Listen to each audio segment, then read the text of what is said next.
Boa noite. Vamos começar. Esperar aqui o povo começar, porque a gente vai ter um bate-papo hoje especial com o Pai Nilton de Oxóssi, de sacerdote. Vai estar aqui conosco e vai estar falando um pouco sobre o tema, né, desse período da consciência negra. Acho que é muito importante. Bem-vindos todos, bem-vindas. E falar sobre o orixá, falar sobre o sagrado, sobre a fé, que é importante nesse momento a gente lutar, batalhar, compreender. E nesse exato momento a gente vai estar aqui conversando, né, com o Pai Nilton de Oxóssi. E vamos falar sobre uma experiência que é básica, né? Para o culto do orixá, a necessidade efetivamente das folhas, né? Boa noite pessoal do Ateliê Arte de Santo. Meu Pai que abençoe nessa linda quinta-feira, né? A todos os irmãos e irmãs que já estão aí entrando. Faz o convite, ó. Tem um coraçãozinho, é só apertar que ajuda o povo a ver. Aumenta o coraçãozinho aqui e aí vai me ajudando. Vocês que já estão aí, eu agradeço se puderem fazer isso. Já agradeço, só esperando o Alô Bobô Mar Saligan. Por favor, apertem o coração, envie para os amigos, é importante. Malu, vão divulgando aí para a gente poder aumentar aqui a galera, né? Vamos aqui, deixa eu só adicionar o nosso convidado.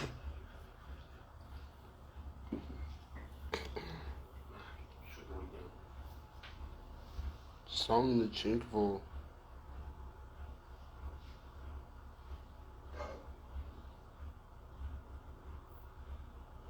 Só adicionar aqui o convidado.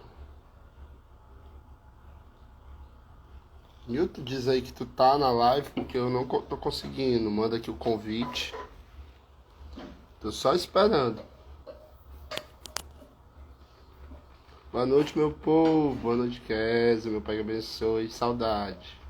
Feliz por você, tô sabendo, viu? Gente, eu só tô esperando aqui o Pai Nilton de Oxóssi entrar pra gente começar o nosso bate-papo sobre a temática. Por favor, aperta o coraçãozinho pro povo ficar sabendo. Se agradece, é a forma mais gratuita que vocês podem me ajudar a divulgar essa live pros outros que estão aí no canal. Então pode apertar o coraçãozinho. Boa noite, Liliane. Deus abençoe. Mariane Gadelha. Exatamente, porque com o coraçãozinho o Instagram vê que tá bom e ele vai divulgando para as pessoas e aí vão entrando mais gente. Deixa eu só ver se o Nilton já entrou. Israel, boa noite. Deus abençoe a todos e a todas. Eu só estou esperando aqui o Pai Nilton entrar. Kézia, Deus abençoe. Saudade demais. Também. Seu sete encruzilhada, ele abençoe sempre. Milton Farias, cadê você?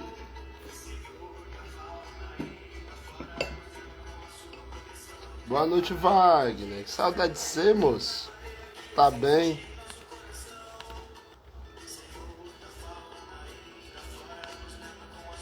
Deixa eu só ver se o Léo chegando. Gente, tô só esperando o Milton Farias entrar. Essa é a minha situação.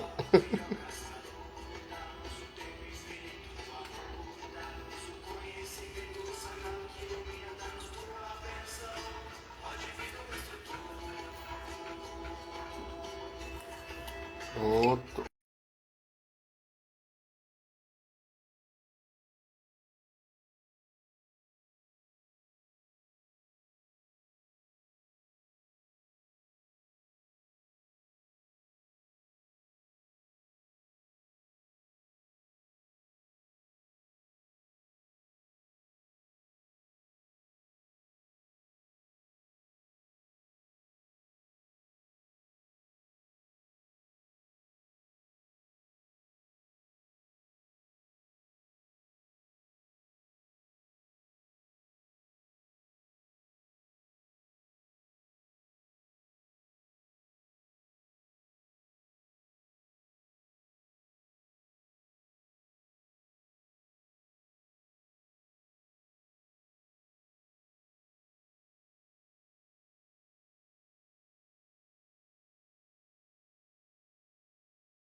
Boa noite. Foi difícil, mas deu certo.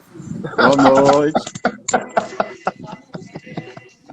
O som tá saindo, meu povo? Vamos aí, me digam, por favor. Agora estou ouvindo. Ah, pronto, né? Eu já disse aqui. Kézia. Vamos nós. Pai Nilton, sua bênção. Deus abençoe a todos nós. Agora eu tentei entrar pelo É. computador, não conseguia. Não, é porque pelo computador não dá pra participar da live, não. É normal, só consegue mesmo fazer se for por aqui mesmo. É o único meio que ele nos ajuda, lamentavelmente. As coisas da internet, né? Boa A noite. gente vai. Gente, boa noite, boa noite. Vamos conversar, começar a conversar aqui. Abençoe seu povo que está aí entrando. Pai Nilton de Oxóssi, ele é sacerdote do Gongá de Aruanda, São Sebastião, aqui em Fortaleza, no Ceará. É um Gongá que pertence ao culto de Omolocô. Pai Nilton também, ele é advogado, então qualquer questão jurídica, eu vou estar aqui recorrendo a ele. E é um amigo, né? Um amigo que eu tenho muito grande, eu agradeço demais a participação dele aqui. E o tema de hoje, ele vai envolver duas questões que eu acho que são importantes para a gente estar discutindo, que sem folhas não há orixá, em uma luta em prol da consciência social, sabe? E eu queria começar conversando sobre algumas questões que são essenciais para a gente poder pensar. E aí eu vou primeiro pedir para o senhor se apresentar, falar um pouco, e aí depois eu já entro com as minhas perguntas que estão com um bocado já. Boa noite. Boa noite, Darlan. Deus abençoe, meu irmão. Amém, meu pai. Abençoe todos que também estão presentes aqui, que a gente possa ainda enaltecer mais o nome da nossa Umbanda Sagrada, o nosso culto Bolocô, e desmistificar algumas ideias que as pessoas têm em relação à religiosidade dita macumbalística, né, dos macumbeiros, né, que somos nós Sim. umbandistas do culto Molocô. Eu sou formado em Direito pela Universidade de Fortaleza, faz muitos anos. Me iniciei no culto Molocô aos 19 anos, em 1990, se eu não me engano. Eu tinha 20 Sim. anos, mais ou menos. Me O iniciei senhor na iniciou casa, com quem? iniciei na casa de Pai César, César Uchoa, Tata César Uchoa, da Casa Sim. General de Brigada, algum general de Hugo brigada, Satisfato. algum satisfaz general de brigada. E me iniciei na casa dele no Molocô, onde permaneço hoje, e fui tomar umas águas também na casa de João de Oxóssi, João de Oliveira, que já é parte Uhum. dessa terra, onde lá eu tive grandes ensinamentos, grandes aprendizados sobre as ervas dos orixás também, tal qual também eu tenho na casa do meu pai de santo também. Ou seja, eu posso dizer que eu sou uma pessoa privilegiada, onde eu tive a oportunidade, o prazer de conviver com dois grandes mestres do Molocô dentro do estado do Ceará. Um que já se foi e o outro permanece vivo, onde me orienta continuamente no meu dia a dia, na minha vida espiritual. Sim, sim. E deixa eu lhe perguntar, o culto Molocô, né? E aí eu só falo das duas experiências, as duas vivências que o senhor teve, uma na casa do Tata César Shoa, né, o Tata Nizam Benguruci, Raimundo César Shoa, Esse. e da casa do pai João de Oxóssi, que também vem do culto Molocô, que são duas raízes diferentes, né? É bom o pessoal entender que o culto Molocô ele tem raízes. Existe uma raiz que vem da região do Pará, que é a mãe de santo do pai João de do Oxóssi. pai João de Oxóssi vem, e tem a raiz que vem de Minas Gerais, que é a raiz que o pai César que vem de mãe Delfina, que vem da Ginja Maria Luísa, aqui em Fortaleza, e chega no pai César. Então, o senhor podia falar um pouquinho dessa oportunidade relacionada a essas duas experiências que o senhor teve de conhecer as duas fontes? Porque uma casa tem fundamentos, que a gente não vai discutir esses aspectos, mas falar das duas vivências, desse culto que começa uma casa que é no Pará e uma casa que é aqui em Fortaleza, né, que nasce com distinções. Como foi isso para o senhor? Os ensinamentos que tivemos lá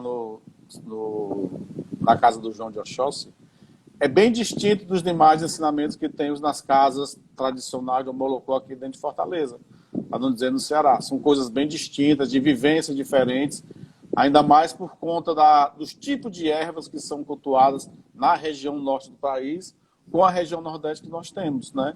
Mas que não desqualifica as ervas que nós utilizamos dentro do culto Molocó. A distinção Sim. está unicamente em quê?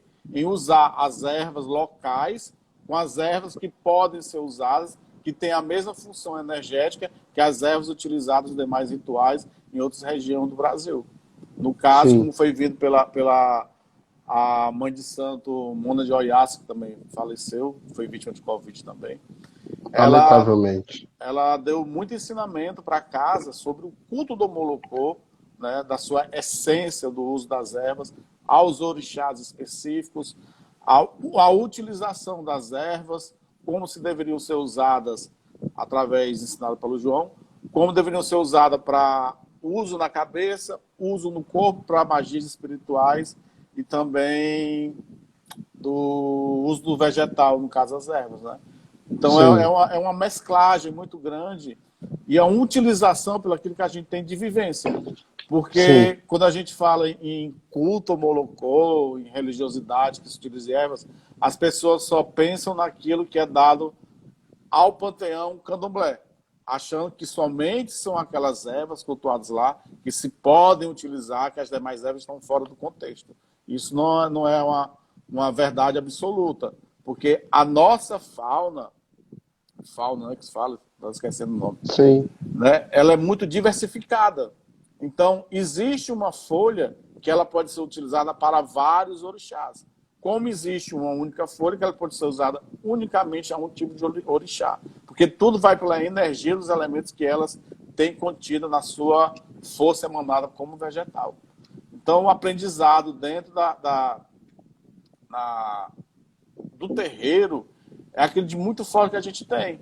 Então, o que eu aprendi, né, da pouca convivência que eu tive com o Mona de Oiás, lá dentro do terreiro do João, mas que o João nos passou uma gama de conhecimentos, né, para nós, para quem conviveu com ele no dia a dia, aprendemos muitas coisas de uso de quantidade, de forma de colher, o horário de colher, por que com a folha considerada macho, por que com a folha considerada fêmea, e assim a gente vai vivendo e aprendendo muito, muito. Mas a diversidade é que causa justamente esse up, né, digamos assim, dentro da utilização das ervas dentro do culto Molocó. E também aprendi que dentro da própria ritualística, para uso do espiritual, podemos usar como fins fitoterápicos, né? Que é só o que a gente tem hoje em dia de cursos pela internet, que é isso, aquilo, mas nada do que uma vivência dentro de uma casa de santo você utilizar de forma correta para cada caso e para cada situação que se aconselha, que venha precisar um consulente ou um cliente, como queiram chamar. Mas aí eu lhe pergunto, as ervas é uma cultura indígena, né? A gente sabe que o culto no Brasil das ervas, ela é trazida realmente da cultura indígena e tem uma influência muito grande com a história do povo brasileiro. Sim. Amanhã, né, perdão, no dia 20, a gente está falando sobre consciência negra. Acho que é uma expressão muito forte de termos uma consciência de um povo negro sofrido, abatido, que lamentavelmente foi perseguido, e homens e mulheres que foram colocados numa situação de escravidão. Hoje, né, para nós que somos do culto ao Molocó, o uso das ervas sagradas, os usos dos elementos como instrumento para a inicialização dentro da ritualística, eles são processos libertadores. E quando nasce o Iaô, é um grande momento daquele indivíduo. É uma construção onde esse sujeito vai, de alguma forma, evidenciar que na cultura, na história, a folha, né, a folha do caboclo, a folha do Odé, a folha do orixá, é quem realmente vai fazer nascer. E é daquela seiva. E aí, hoje em dia, a gente vive um contexto histórico muito sofrido, em frente à necessidade de fazermos intervenções sociais, culturais, ideológicas, que precisam ser fortalecidas. E aí, para o senhor, como pai de santo, como religioso, como homem, como membro da sociedade, quais são esses elementos que hoje em dia, porque quando a gente fala aqui em libertação, através de um processo, de um ritual da folha, do uso da folha, a gente vai para além disso. A folha é vida. E hoje a gente tem que falar desse contexto de vida que precisa ser implementado, desse contexto de vida que precisa ser uma luta.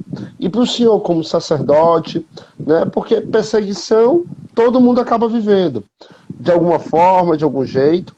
Mas como é isso? Como é eu ser sacerdote?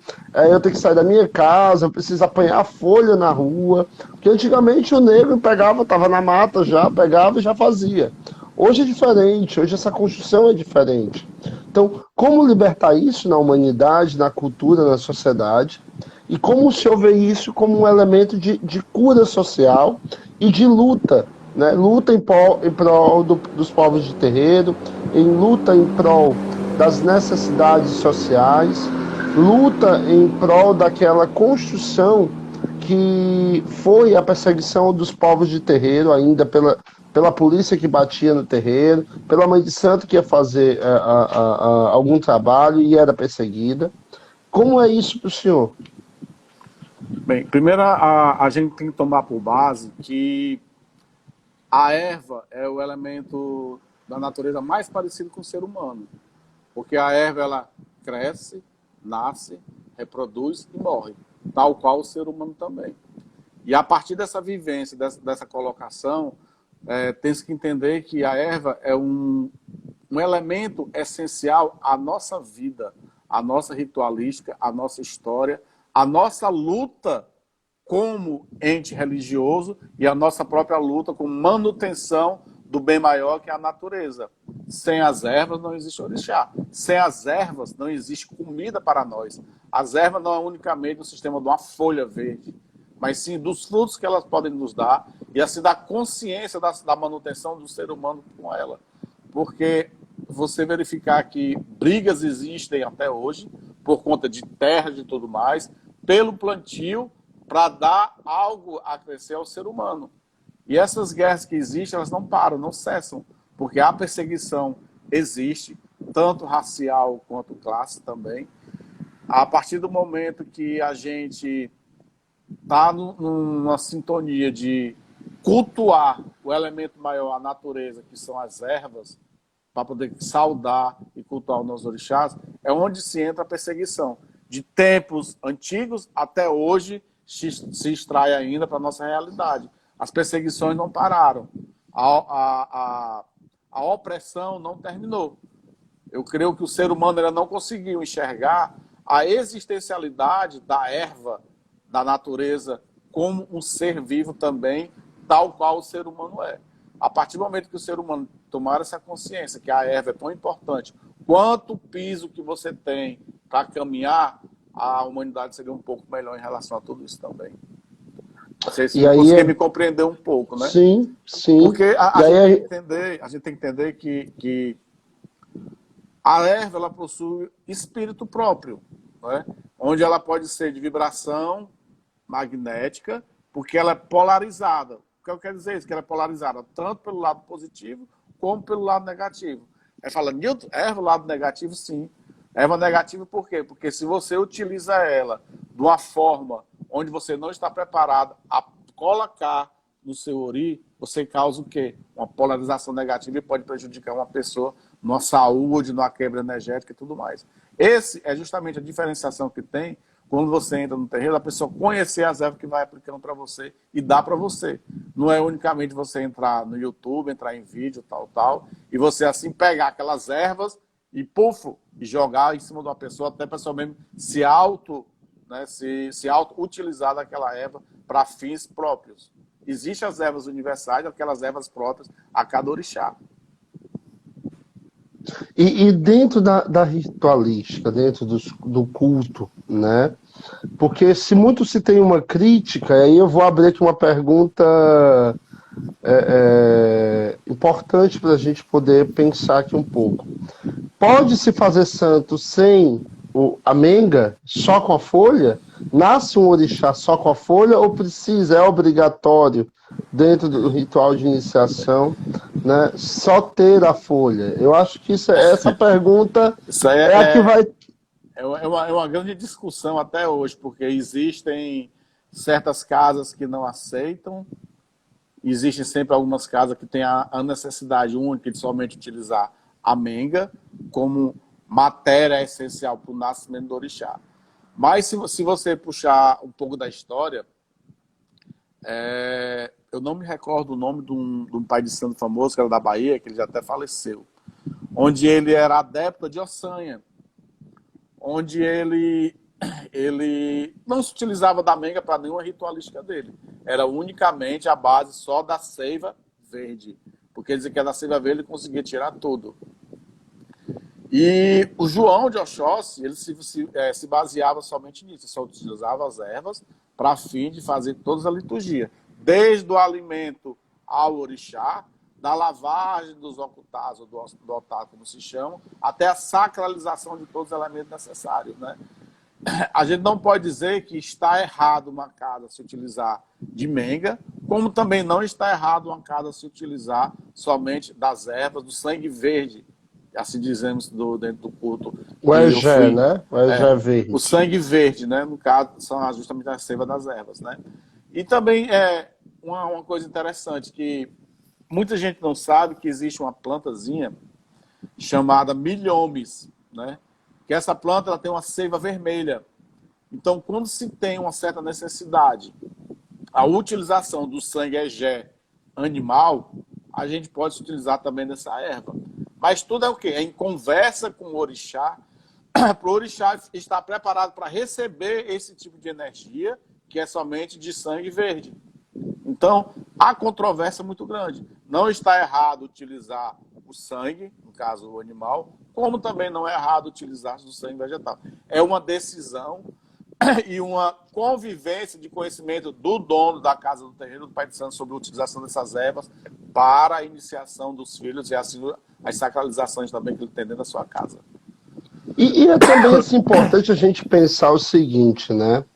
Nos rituais antigos, se a gente for tentar entender, porque existe uma influência histórica das religiões de matriz africana muito clara, porque o egé ele só entra quando vai ter parte da religião muçulmana que influencia nas religiões africanas, que é a religião, o islamismo. Os muçulmanos vão utilizar da menga para fazer sacrifícios a Deus. Cordeiro de Deus, tirai o pecado do mundo, dá em piedade de nós, né? Assim diz a Cordeiro de Deus, assim vai. Hoje, só te cortando, é uma coisa.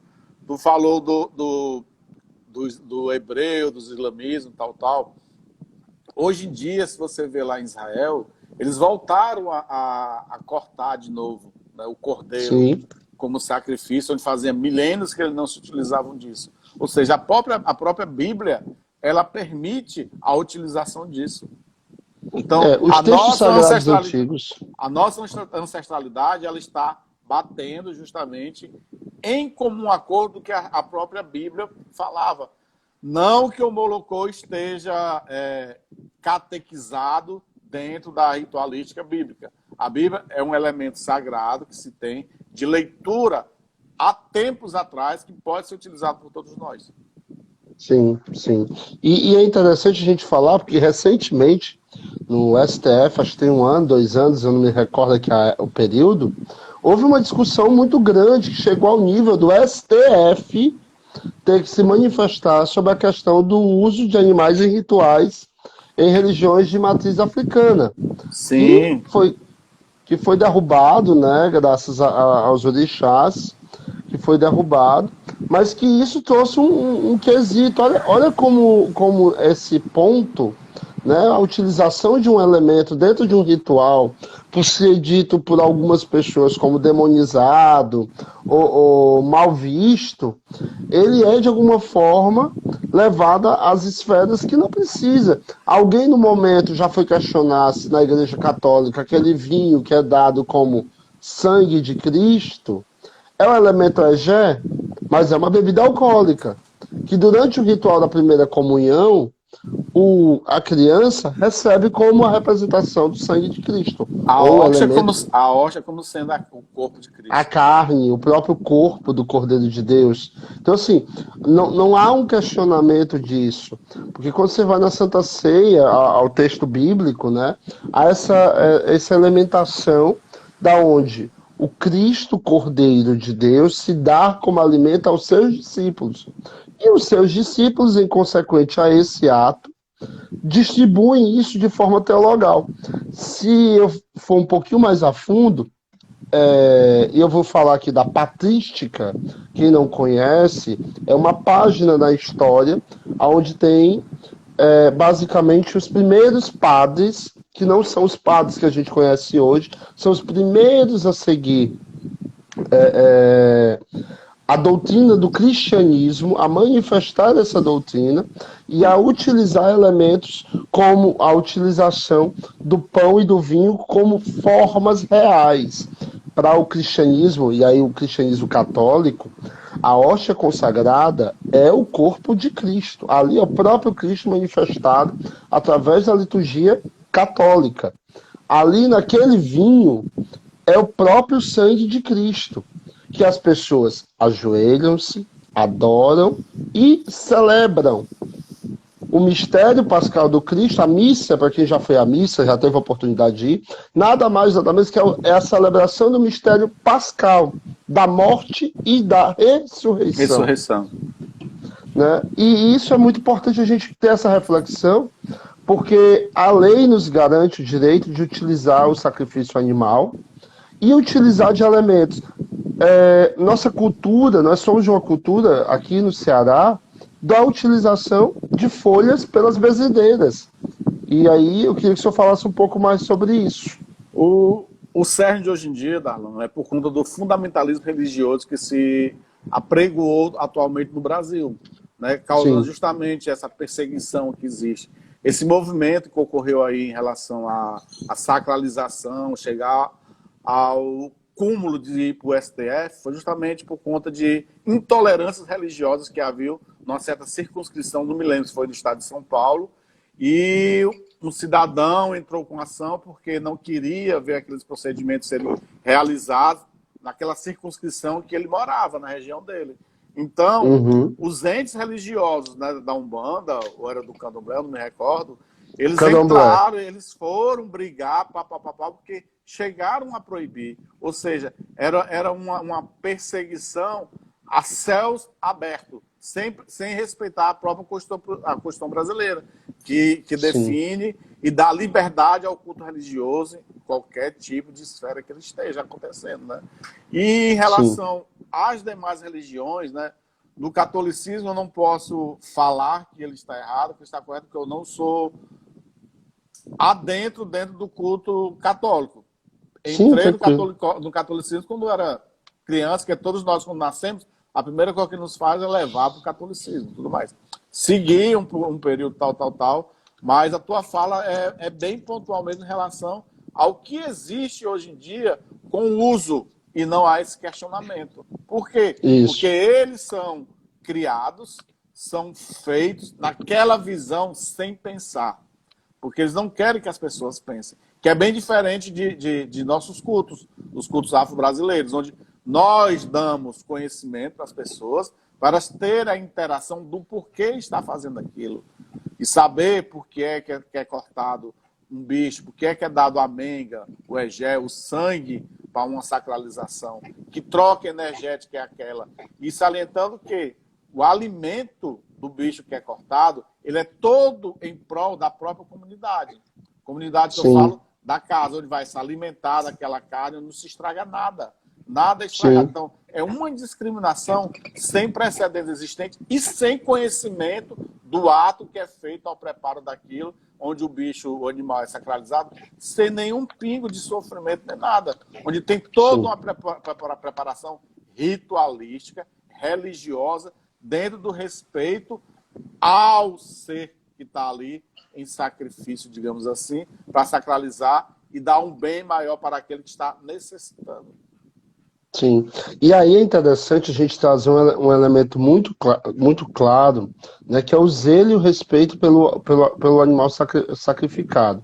Mas para além disso, né, a gente também tem que entender que os cultos, eles têm práticas individuais, né? Eu gosto muito, porque a mãe Liliane deve estar assistindo agora, eu espero que ela esteja assistindo ainda. Ah, pronto, ó. Wagner tá, a Liliane acabei de falar, Wagner tá pedindo sua bênção.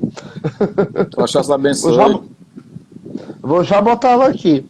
Porque a Liliane, ela conseguiu trazer um elemento, né, que eu tenho muito prazer de um dia até aprender, que já tive a oportunidade de ir lá e ver, a utilização das ervas como algo cultural. A gente Sim. vive de uma sociedade que a gente foi curado de gripe com o quê? Com lambedor. O que é o lambedor? O que é um banho de erva para tirar febre? É o conhecimento cultural, né, Darlan? Que vai Sim, passando, né? Que vai passando, que são dos nossos ancestrais, são repassados para nós. Que vem desde a época antes dos índios, e foi repassando pela cultura popular e assim, enraiza na nossa cultura afro também. Por quê? Porque é a natureza que está trabalhando, é a mão de Deus quem está ali trabalhando em prol da melhoria. Por quê? Porque tudo isso vem como se fossem ervas sagradas para o benefício do ser humano que tanto necessita. As ervas, elas isso. curam. As ervas estão para nos ajudar. As ervas têm um poder energético, têm um poder vibratório e também têm um poder higiênico. Porque as ervas, elas não servem unicamente para limpar a matéria, elas servem para limpar também a pele do ser humano. É tanto que Sim, você vê aí hoje em dia vários farmacêuticos aí famosos, utilizando das ervas para fim de quê? Melhorar o couro cabeludo, tirar a fedentia que existe de certos, né, odores que são transpirados. Então, as ervas, ela tem um poder, né, de utilização sem precedentes ao ser humano. É tanto que estudos e mais estudos são feitos em relação a ela para todos os aspectos. Isso vem desde onde? Desde os nossos antepassados, nossos ancestrais. E assim a Umbanda ela se utiliza disso. Tem coisa melhor do que isso? Não tem. não tem. E a erva, ela passa em todo ritual. Seja do defumador, porque se a gente for ver no ritual todinho de todas as casas, do defumador, a farinha. É, com certeza. A farinha. Porque existem produtos, há uma construção que é utilizada, a farinha feita da raiz da mandioca, depois de um processo todo. Mas todo ritual, tudo que a gente faz, tem uma perguntinha aqui, deixa eu ver que alguém... As ervas em si, Darlan, elas nos trazem apenas benefícios. Como assim benefícios? Porque ela vem aqui para ajudar a gente a limpar a nossa áurea, atrair bons fluidos em situações específicas, né? Atuando contra o quê? Contra forças negativas que existem. Nos auxiliam também na abertura de nossos caminhos financeiros, amorosos, na saúde, enfim, só traz benefício para a gente. Por que é que eu vou deixar de me valer das ervas se eu sei como utilizá-las, se eu sei como elas podem nos ajudar? Por que é que eu vou deixar de me valer nisso? Isso eu não quero Sim, dizer que você deva não se socorrer à medicina tradicional em detrimento do uso de ervas. Não. A erva, ela está ali, ela pode lhe curar, está ali pronta. Mas você não pode também deixar de esquecer dos benefícios que a medicina tradicional tem também, não. Uma coisa sempre está caminhando juntinha com a outra. As ervas e também a medicina tradicional.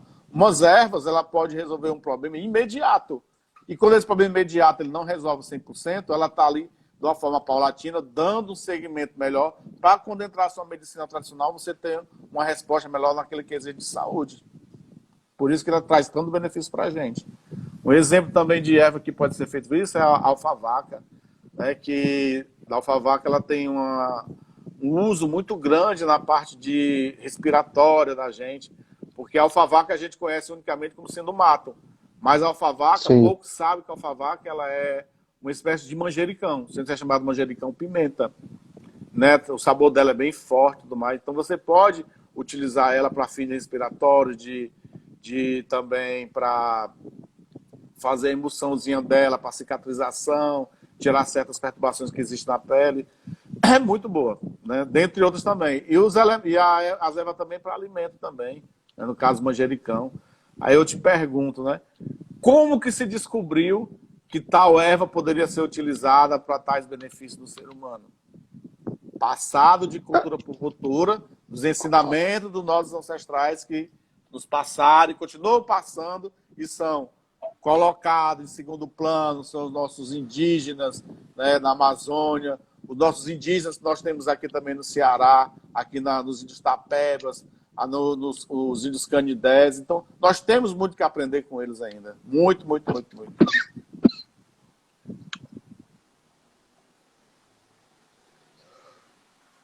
Desculpa, acabei me Saúde. engasgando. Saúde.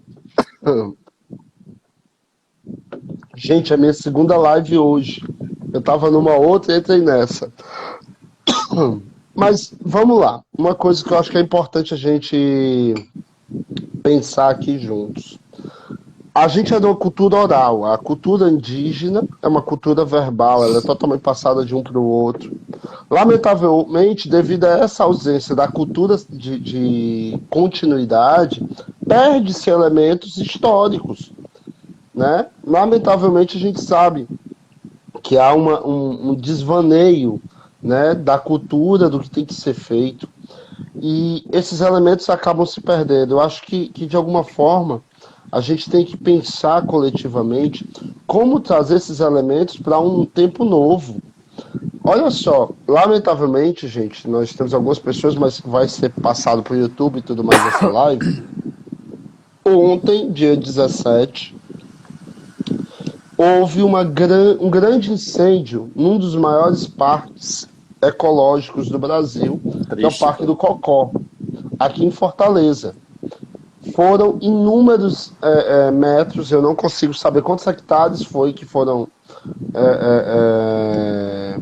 perdidos, e com isso morre fauna, flora, morre toda a vida que tinha ali. Segundo as entrevistas que estão sendo dadas, estão achando que foi criminoso. Ó sangue que tome conta e abençoe a vida de quem fez isso.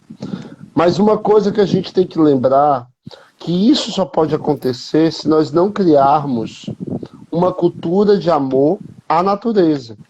De nós criarmos a cultura de incentivar a vida verde, que elementalmente é necessária para nós sobrevivermos como sociedade.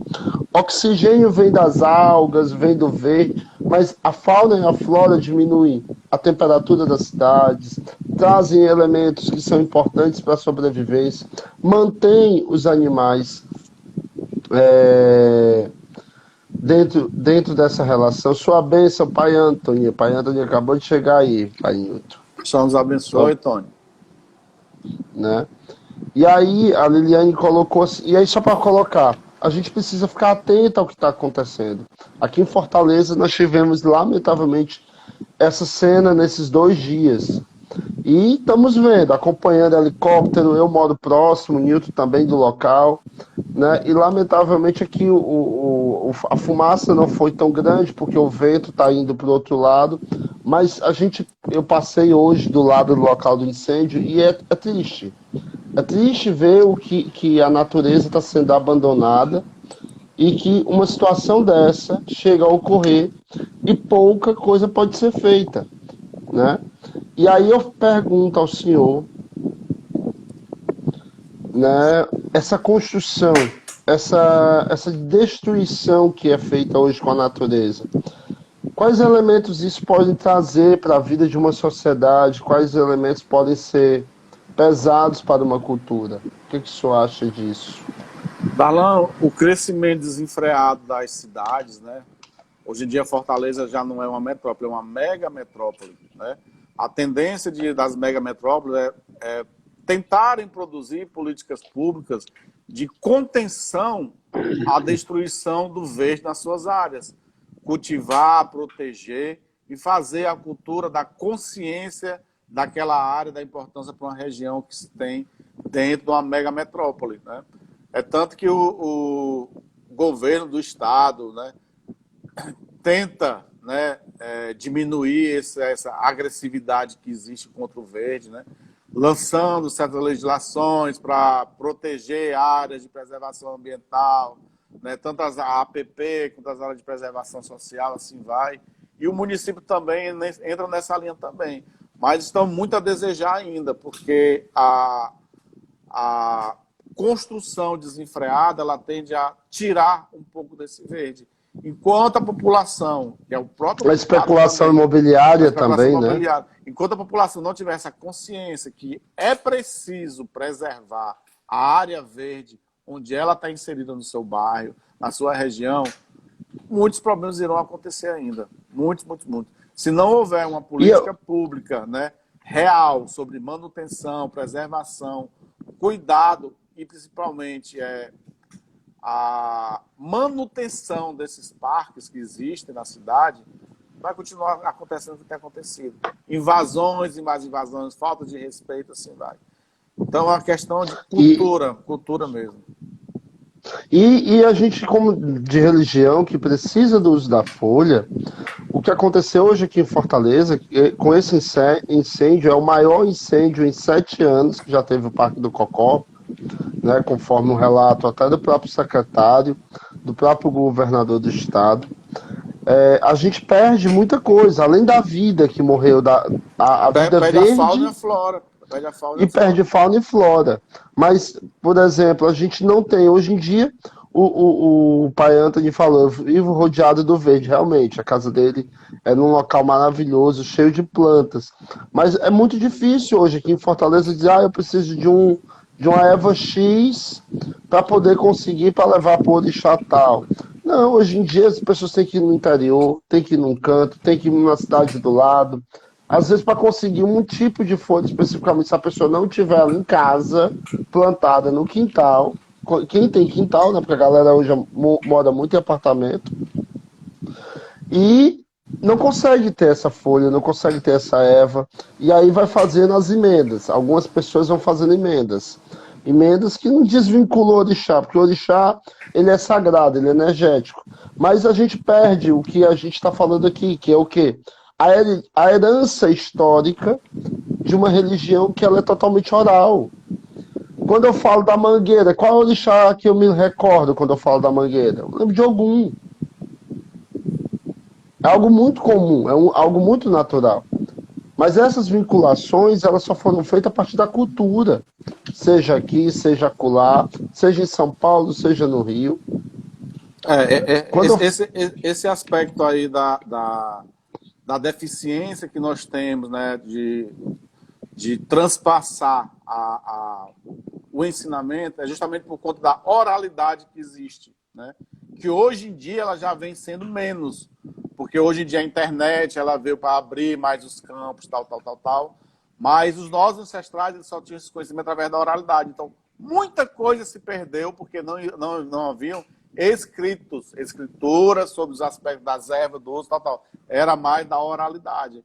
Então, na década de 80 para cá, foi que começou mais a massificação de ter mais conhecimento por escrito, de ser repassado, os próprios babalorixás, as yalorixás, tudo mais, os pais de santos, zeladores de santos, tiveram certos cuidados em tentar transcrever os seus conhecimentos para aqueles filhos que possam um dia se utilizar dele, ter o conhecimento e assim continuar o seu ensinamento dentro da cultura pela oralidade que esse no seu passado teve.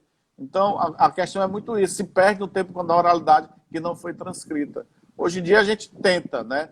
Dentro do que você escuta do seu mais velho, ou do mais novo que escutou do outro mais velho, e assim você vai juntando as pedrinhas, aí você vai ver, não, essa erva aqui eu posso usar assim, assim, assim, porque o meu pai de santo falou que antigamente a mãe de santo dele usava tal, assim, mas não tem escritos. Não tem escritura sobre o aspecto disso. Aí é que causa justamente o problema. Porque é uma cultura oral, é uma cultura que Totalmente oral. efetiva. E aí eu pergunto, na sua casa só usa Eva? Muito, muito. Eu digo, Darlan, que eu sou um privilegiado, né? Porque eu Sim, tenho um filho de santo que são dedicados em relação ao cultivo das ervas e tal. Às vezes até digo, olha, vocês estão trazendo erva para cá, agora vem cuidar, porque deixar só para cuidar não dá certo, não. Porque eu fui ver, essa é, semana eu fui fazer um orçé em casa, limpeza, eu fiquei espantado com a quantidade de ervas que nós temos para uso dos santos, né? sim, Então, a gente utiliza. E é como eu falei no começo, a gente não pode se prender ao aspecto das ervas generalizadas. A gente tem que utilizar as ervas que nós temos aqui. O uso delas tem que ser aqui dentro da nossa região. Existem muitas ervas que podem ser usadas para todos os orixás que outras regiões usam. E que nós não temos sim. porque são de outras regiões. Mas nós temos aqui que faz a mesma função, tem a mesma carga energética de tal erva que se tem utilizada no sudeste do país, no norte do país, e assim vai, né? Certa vez eu conversando com um pai de santo, num lugar, e aí a pessoa falava assim, não, pai de santo não, um babalorixá de candomblé. E esse babalorixá dizia o seguinte para mim: não, o Oxum só pode comer se tiver a. Eu nunca lembro o nome daquela planta que fica em cima da água, que dá muito na Amazônia. Aguapé, Vitória Régia, Vitória Régia, dá uma rosa só. Aí Vitória eu Régia. virei assim, eu disse, meu amigo, é complicado, porque primeiro, você não acha isso aqui em canto nenhum, Ali eu era a nunca vivência vi. dele lá, né? Mas é aquela coisa, a gente respeita esses elementos para poder dizer, tá bom, a sua verdade não é maior que a minha. Mas eu tenho certeza que se eu botar uma outra erva Y, a Oxum não vai ficar quisilada comigo, não. É porque o que acontece, o povo, algumas coisas, fala muito da história da Mojuba. O que é a Mojuba? Para o pessoal do Candomblé que está assistindo aí, quiser falar. Mojuba é ancestralidade. Mojuba é a raiz da pessoa. Eu sou daqui, meu pai é esse, minha avó é esse, meu tataravó. Até chegar lá atrás. Isso é o histórico do sujeito, aqui vulgarmente falando. O grande detalhe é que quando questiona-se alguns cultos, fala, o culto de Omolocô não tem mujuba, eu acho tão bonito esse nome, não Uhum. tem histórico, não tem uma relação. Mas deixa eu lhe perguntar, essa é mais uma pergunta que eu faço retoricamente. Aonde, né, quem foi que diz, quem foi esse ser sagrado, ou esse orixá que desceu em terra, que disse que para ter um culto ao orixá, as coisas não poderiam vir da natureza, do próprio orixá, né? Até então a gente não encontra. Não encontro eu na terra, ninguém que diga, e não tem nenhum orixá que baixou em terra na cabeça de nenhum filho de Deus que diz que nós estamos errados pela utilização da Eva A, Eva B ou Eva C. Eu acho até que se no máximo do grosso mesmo, o orixá não tem essas que zilas são nossas também. São elementos nossos que acabam trazendo também uma discussão, como esse pai de santo que virou e disse, o Oxum só pode comer água a pé. Lascou-se. Não, isso aí tudo é criação humana para poder ser superior a certas etnias, ser superior a certos cultos que eles não querem que também façam tal qual leva o nome de orixá. Porque existe alguns donos de casas, né, dentro da religião que não aceita, só quer que seja feito daquela forma como ele aprendeu. Para ele, tudo está certo. Para os outros, está tudo errado. Então, é ele com a sua certeza e com a sua verdade, sou eu com a minha certeza e com a minha verdade, com o orixá que eu sei que existe dentro das ervas, que são dadas pela natureza para uso em prol da humanidade. Para limpeza, para levantamento, para tudo que se tem de magnífico das ervas dadas a nós. Então, quando você tem alguém que quer transmitir uma superioridade, preste atenção. Porque o muito superior que nós temos é o Lorum, é Deus, e ele deu os orixás justamente na Terra para poder massificar a ideia da religiosidade e do amor ao próximo, à natureza, para fins de vida, louvor, amor, caridade, união e o uso litúrgico e o uso do alimento que é a erva que tem para todos nós nessa vida. Sim. Né? É Sim. engraçado, Darlan, é também uma coisa que as pessoas também veem muito a erva não pela sua cor, seu formato, seu visual. As pessoas olham assim, uma erva é assim, aquela erva ali, por ela ser redonda, quadrada, tal, é de uma cor marrom, não sei o que mais lá, é do orixá tal. As pessoas acham que é isso. Com a erva, você só pode dizer que uma erva é isso, por conta da cor dela, do formato dela e do visual que a erva tem. Já escutei muita gente falar nisso. As pessoas se enganam. A erva que determina para o orixá é justamente a vibração que aquela erva pode causar em relação ao orixá pertencente. E você tem como distinguir uma única erva, onde ela pode servir para 3, 4, 5 orixás. Então, é um conhecimento de vivência, não é um conhecimento unicamente de livro atualmente, não. Existem aqueles ensinamentos, né, pessoais da casa que está cultuando, que se faz. Então, o ensinamento ele vai, voltamos a dizer, da oralidade que se teve. Né? Então, não existe uma certeza absoluta, não existe um erro absoluto. O que é certo para ti pode